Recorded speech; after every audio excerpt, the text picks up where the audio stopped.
இறை இயேசுவில் பிரியமுள்ள மாதா தொலைக்காட்சியின் அனைத்து நிகழ்ச்சிகளையும் ஆவலோடு பார்த்து கொண்டிருக்கிற அன்பு நேயர்கள் அனைவருக்கும் இனிய இரவு வணக்கம். இன்று உங்களுடைய வேலைகள் அனைத்தையும் முடித்துவிட்டு உறங்கச் செல்வதற்கு முன்பாக இந்த குட் நைட் டாக் நிகழ்வுக்காக நீங்கள் காத்து கொண்டிருப்பீர்கள் என்று நினைக்கிறேன். இன்றும் ஓர் அருமையான சிந்தனையைத்தான் நான் உங்களோடு பகிர்ந்து கொள்ள ஆசைப்படுகிறேன்.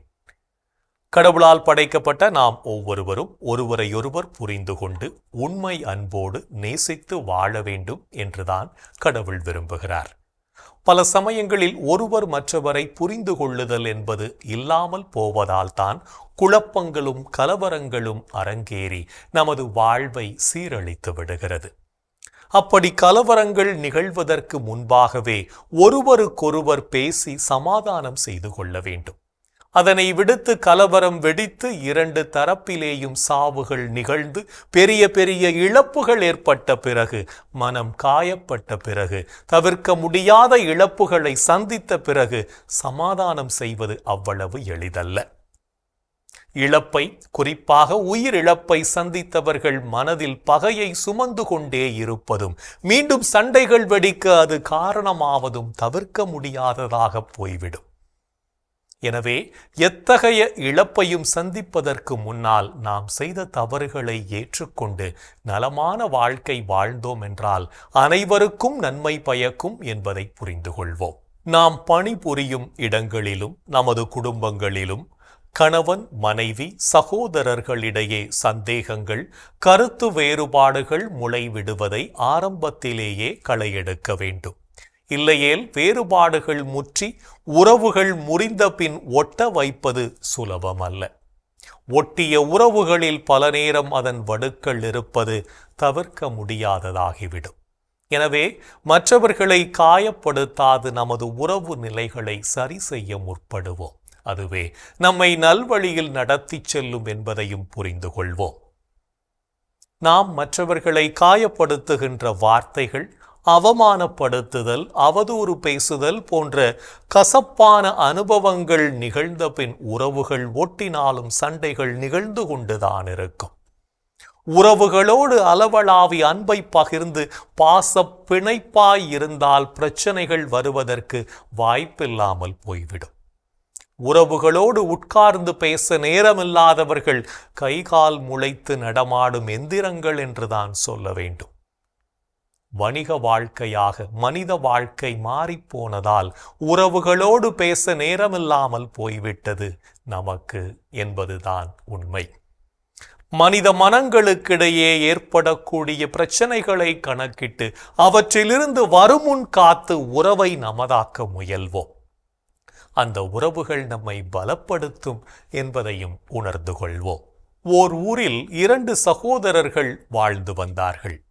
பெரியவன் நல்ல உழைப்பாளி, சிறியவன் பெரிய அறிவாளி. இருவரும் சேர்ந்து தங்கள் தந்தை விட்டு சென்ற நிலத்தில் விவசாயம் செய்தார்கள். பெரியவனுக்கு எப்போதும் ஓர் எண்ணம் இருந்தது. அது என்னவென்றால், என் தம்பி இன்னும் சிறியவன், அவனுக்கு தான் அதிகமாக இருக்க வேண்டும் என்று எண்ணி அவன் வருந்தினான். அதனால் அவன் அறுவடை செய்த தானியத்தில் யாருக்கும் தெரியாமல் இரவில் மறைவாக தானியத்தின் சிறு பகுதியை தம்பியின் களஞ்சியத்தில் வைத்து விடுவான். சிறியவனும் அன்பானவன், என் அண்ணன் தான் தினமும் அதிகமாக உழைக்கிறான், அவனுக்குத்தான் அதிகம் வேண்டும் என்று நினைத்தான். அதனால் அவனும் இரவில் மறைவாக கொஞ்சம் தானியத்தை அண்ணனின் களஞ்சியத்தில் வைத்து விடுவான். இப்படியே நாட்கள் சென்றன. ஆனால் இருவரும் எவ்வளவு எடுத்துச் சென்றாலும் தானிய குவியல் குறையவே இல்லை. ஒரு நாள் இருவரும் ஒரே நேரத்தில் தானியத்தை தூக்கி கொண்டு வந்தபோது மத்தியிலே சந்தித்து கொண்டார்கள். அப்போதுதான் அவர்கள் ஒருவரின் இரகசிய அன்பையும் அறிந்து கொண்டார்கள். கண்களில் நீர் வந்தது. அவர்கள் ஒருவரையொருவர் அணைத்து கொண்டு சகோதர அன்புதான் எல்லாவற்றிலும் மிகப்பெரிய செல்வம் என்பதை உணர்ந்து கொண்டார்கள்.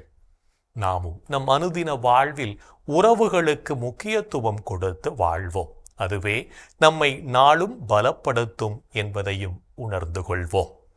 இன்றைய தினத்தை எடுத்துக்கொள்வோம். இந்த நாள் முழுவதும் நாம் உறவுகளுக்கு முக்கியத்துவம் கொடுத்து வாழ்ந்தோமா என்று யோசித்து பார்ப்போம். மேலும் இந்த நாளில் நமது செயல்பாடுகள் எப்படிப்பட்டதாக இருந்தது என்று நம்மையே நாம் கேட்டு பார்ப்போம்.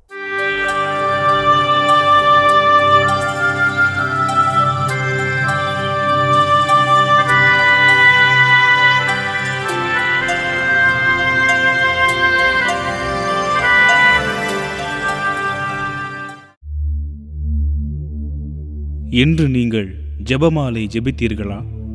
ஜெபமாலையை தக்க விதமாக ஜெபிக்கிறவன் ஒருபோதும் சேதமாக மாட்டான்.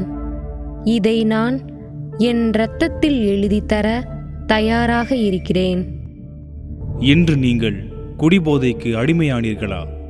திராட்சை மது அருந்தி குடிவெறிக்கு ஆளாகாதீர்கள். இது தாறுமாறான வாழ்வுக்கு வழிகோலும். மாறாக தூய ஆவியால் ஆட்கொள்ளப்படுங்கள். என்று நீங்கள் செய்யும் தவறுகளிலிருந்து உங்களை காப்பாற்றிக் கொள்ள பொய் சொன்னீர்களா?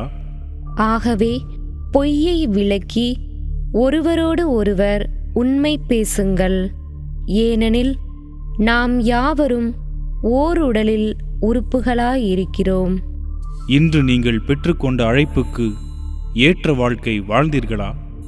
ஆகவே சகோதர சகோதரிகளே, நீங்கள் அழைக்கப்பட்டவர்கள், தெரிந்து கொள்ளப்பட்டவர்கள்.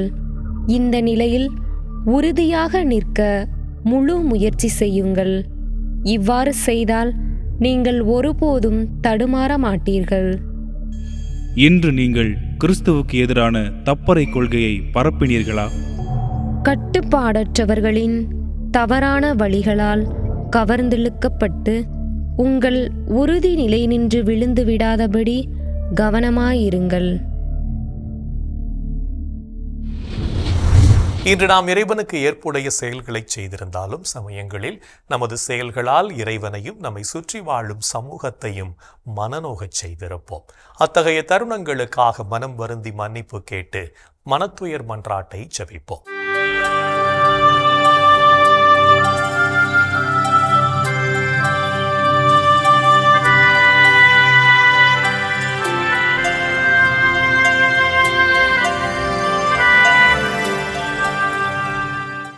எல்லாம் வல்ல இறைவனிடமும் சகோதர சகோதரிகளே உங்களிடமும் நான் பாவி என ஏற்றுக்கொள்கிறேன்.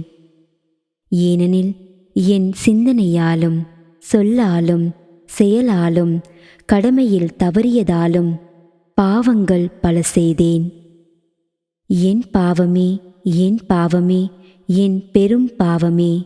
ஆகையால் எப்போதும் கன்னியான புனித மரியாவையும் வானதூதர் புனிதர் அனைவரையும் சகோதர சகோதரிகளே உங்களையும் நம் இறைவனாகிய ஆண்டவரிடம் எனக்காக வேண்டிக்கொள்ள மன்றாடுகிறேன். ஆமேன். மனத்துயர் மன்றாட்டை ஜெபித்ததன் வழியாக இறைவனிடமிருந்து மன்னிப்பை பெற்றிருப்போம் என்ற நம்பிக்கையோடு இறை வேண்டலில் இணைவோம்.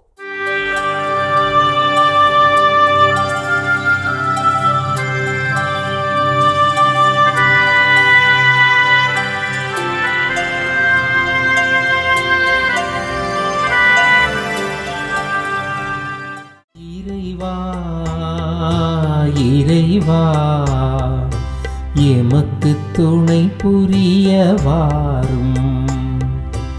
ஆண்டவரே, எமக்கு துணை புரிய விரைந்து வாரும். தந்தைக்கும் மகனுக்கும் தூய ஆவியாருக்கும் மாட்சி உண்டாவதாக. தொடக்கத்தில் இருந்தது போல் இப்பொழுதும் எப்பொழுதும் என்றென்றும் இருப்பதாக. ஆமென்.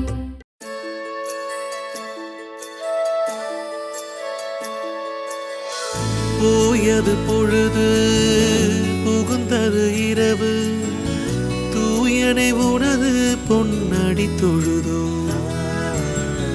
நேயமாயெல்லாம் ஏதமும் நீக்கி நீ எம்மை ஆண்டு காத்தருளையா. கனவுகள் துயில் வழி காணுதல் வேண்டாம், கனவிருள் பூதமும் கண்ணுரல் வேண்டாம். சினமுறு பகைவர் முரணலாம் வெல்வார், ஈனமும் உடலில் அணுகிடாது அருள்வார். ஆதியம் தந்தாய் அருள் புரிவீரே, அமலன மகனே அருள் புரிவீரே. ஜோதியே உருவாம் தூயாவியாரே, தொழுதனம் உமதடி அருள் புரிவீரே. ஆமென் ஆமென் ஆமென்.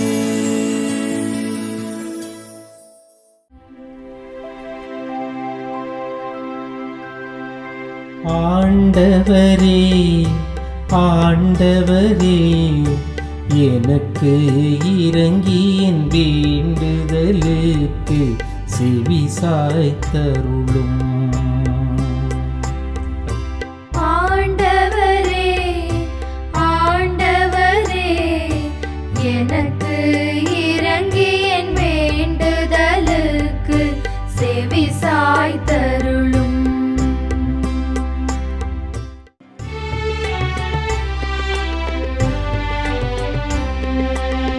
எனக்கு நீதி அருள்கின்ற கடவுளே, நான் மன்றாடும் போது எனக்கு பதிலளித்தருளும். நான் நெருக்கடியில் இருந்த போது நீர் எனக்கு துணை புரிந்தீர். இப்போதும் எனக்கு இறங்கி என் வேண்டுதலுக்கு செவி சாய்த்தருளும். மானிடரே, எவ்வளவு காலம் எனக்குரிய மாட்சிக்கு இழுக்கை கொண்டு வருவீர்? எவ்வளவு காலம் வெறுமையை விரும்பி பொய்யானதை நாடே செல்வீர்? ஆண்டவர் என்னை தம் அன்பனாய் தேர்ந்தெடுத்துள்ளார் என்பதை அறிந்து கொள்வேன். நான் மன்றாடும் போது அவர் எனக்கு செவி சாய்க்கின்றார். சினமுற்றாலும் பாவம் செய்யாதீர். படுக்கையில் உங்கள் உள்ளத்தோடு பேசி அமைதியாயிருப்பீர்.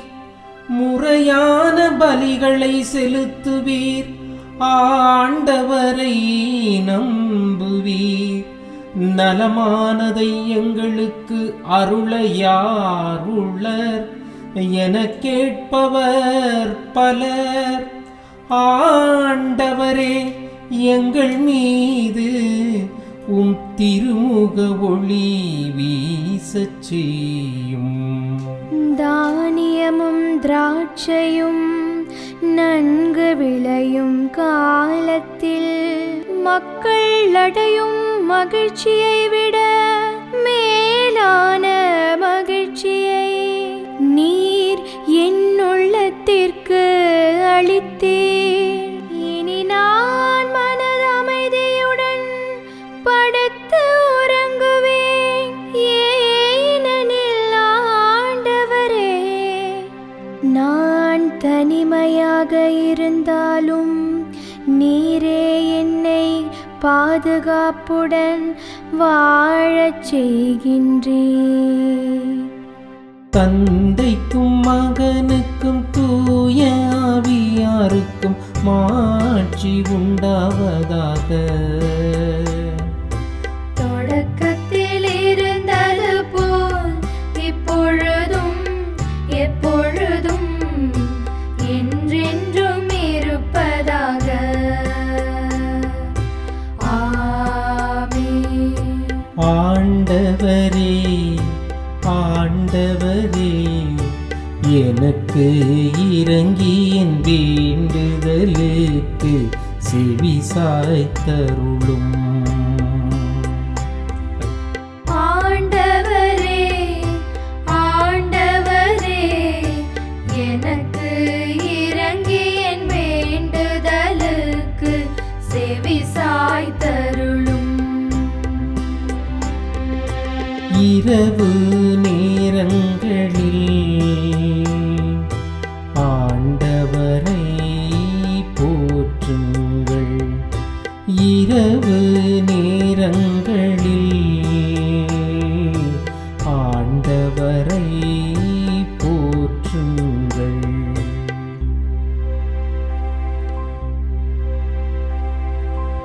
இரவு நேரங்களில் ஆண்டவரின் இல்லத்தில் பணி செய்யும் ஆண்டவரின் ஊழியரே, நீங்கள் அனைவரும் ஆண்டவரை போற்றுங்கள். தூயகத்தை நோக்கி கைகளை உயர்த்தி ஆண்டவரை போற்றுங்கள். விண்ணையும் மண்ணையும் உண்டாக்கிய ஆண்டவர் சீயோனிலிருந்து உங்களுக்கு ஆசி வழங்குவாராக. தந்தைக்கும் மகனுக்கும் தூய ஆவியாருக்கும் மாட்சி உண்டாவதாக. தொடக்கத்தில் இருந்தது போல் இப்பொழுதும் எப்பொழுதும் என்றென்றும் இருப்பதாக. ஆமென். இரவு நேரங்களில் ஆண்டவரை போற்றுங்கள். இரவு நேரங்களில் ஆண்டவரை போற்றுங்கள். இறைவனின் உடனிருப்பு இந்த இரவு பொழுதிலும் நம்மை பாதுகாத்து வழிநடத்தும் என்ற நம்பிக்கையை இறை வேண்டலின் வழியாக பெற்றுக்கொண்ட நாம் இப்போது நாளைய வாசகங்களுக்கு செவிமடுப்போம்.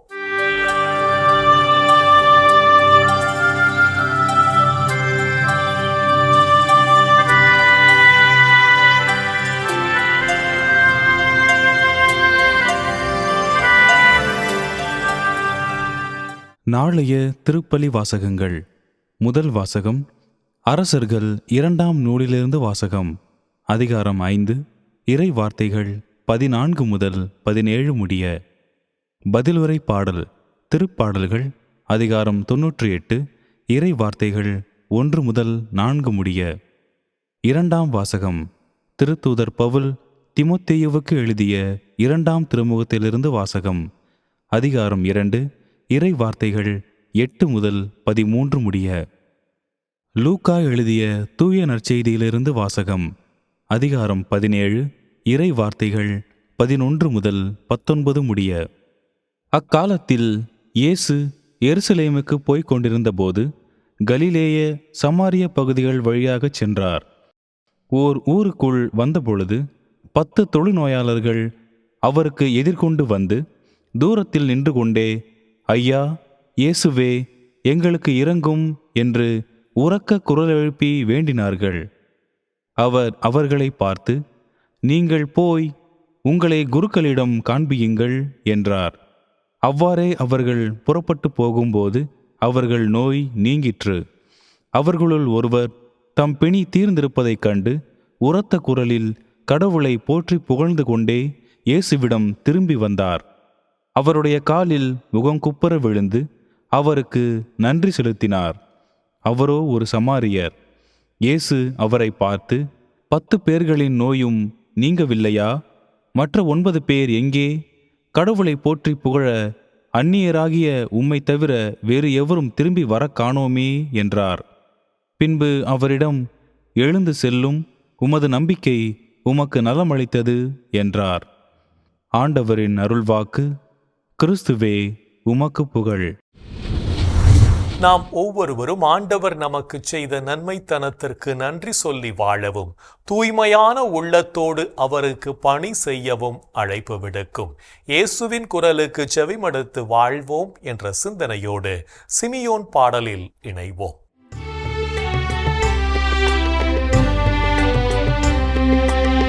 ஆண்டவரே, நாங்கள் விழித்திருக்கும் போது எங்களை காத்தருளும். நாங்கள் தூங்கும் போது எங்களை பாதுகாத்தருளும். இதனால் கிறிஸ்துவோடு விழித்திருந்து அவரோடு அமைதியில் இளைப்பாறுவோம். ஆண்டவரே, நாங்கள் விழித்திருக்கும் போது எங்களை காத்தருளும். நாங்கள் தூங்கும் போது எங்களை பாதுகாத்தருளும். இதனால் கிறிஸ்துவோடு விழித்திருந்து அவரோடு அமைதியில் இளைப்பாறுவோம். சிமியோன் பாடல். ஆண்டவரே, உமது சொற்படி அடியான் என்னை இப்போது அமைதியுடன் போகச் செய்கிறீர். ஏனெனில் மக்கள் அனைவரும் காணுமாறு நீர் ஏற்பாடு செய்துள்ள உமது மீட்பை என் கண்கள் கண்டுகொண்டன. இம்மீட்பே பிற இனத்தாருக்கு வெளிப்பாடு அருளும் மொழி. இதுவேவும் மக்களாகிய இஸ்ராயேலுக்கு பெருமை. இஸ்ராயேலுக்கு பெருமை. தந்தைக்கும் மகனுக்கும் தூய ஆவியாருக்கும் மாட்சி உண்டாவதாக. தொடக்கத்தில் இருந்தது போல் இப்பொழுதும் எப்பொழுதும் என்றென்றும் இருப்பதாக. ஆமென். ஆண்டவரே, நாங்கள் விழித்திருக்கும் போது எங்களை காத்தருளும். நாங்கள் தூங்கும் போது எங்களை பாதுகாத்தருளும்.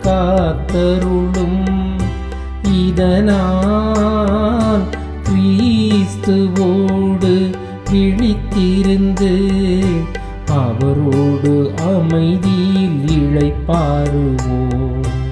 ஆண்டவரே, நாங்கள் விழித்திருக்கும் போது எங்களை காத்தருளும். நாங்கள் தூங்கும் போது எங்களை பாதுகாத்தருளும். இதனால் கிறிஸ்துவோடு விழித்திருந்து அவரோடு அமைதியில் இளைப்பாறுவோம்.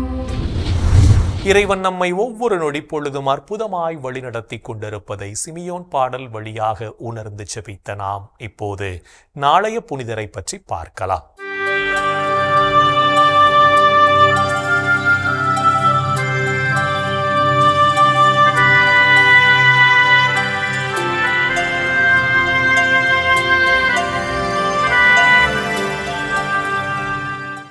அக்டோபர் 12. புனித வில்ஃப்ரெட்.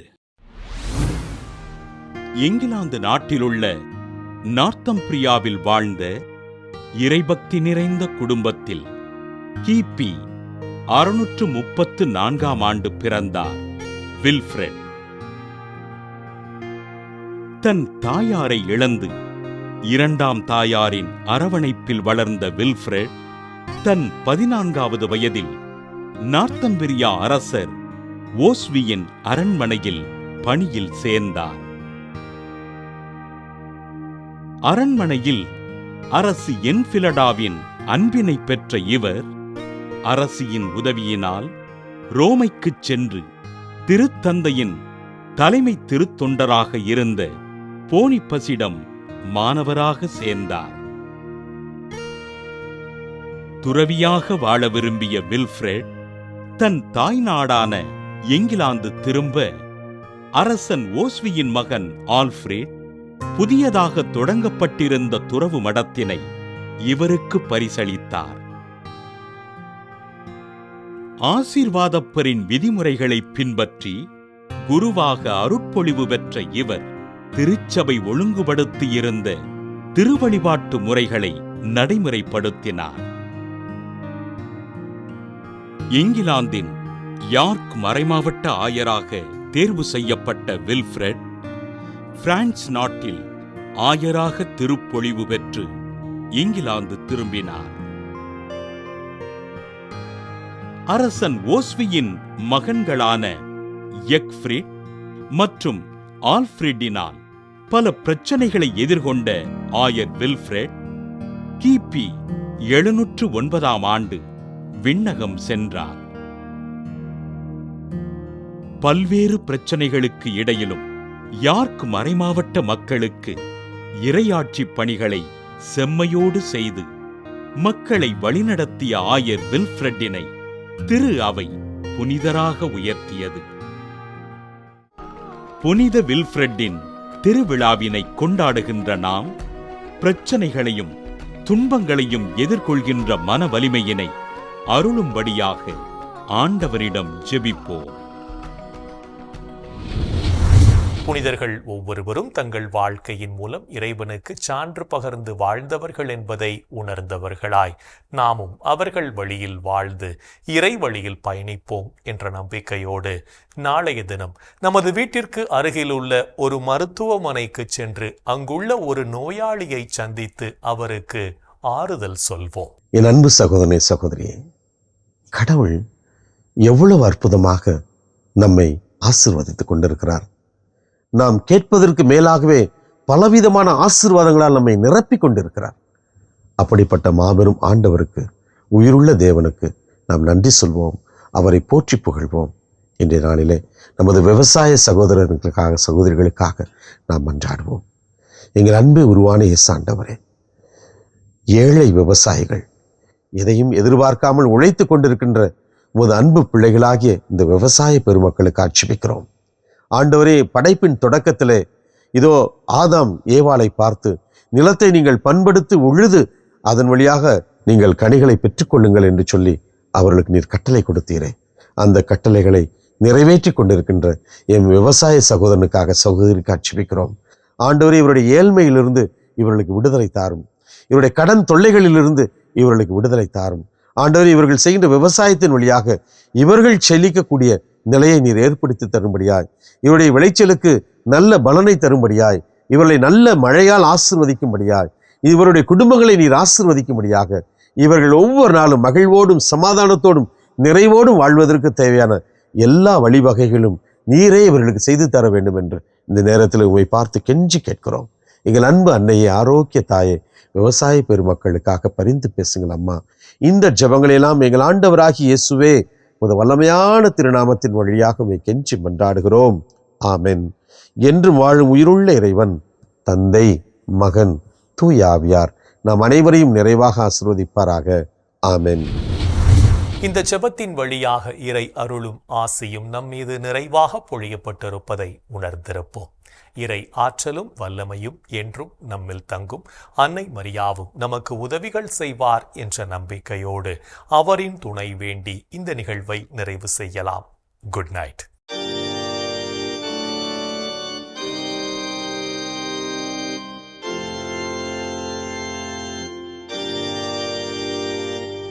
வாழ்க அரசியே, தயை மிகு அன்னையே, வாழ்வே இனிமையே, தஞ்சமே வாழ்க. தாயகம் இழந்த ஏவாயின் மக்கள் தாயே என்றும் கூவி அழைத்தோம்.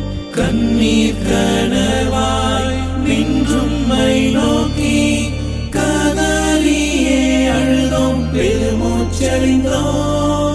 ஆதலால் ஏமக்காய் பரிந்துரைப்பவரே, அன்புடன் எம்மை கடைக்கண் பாரே.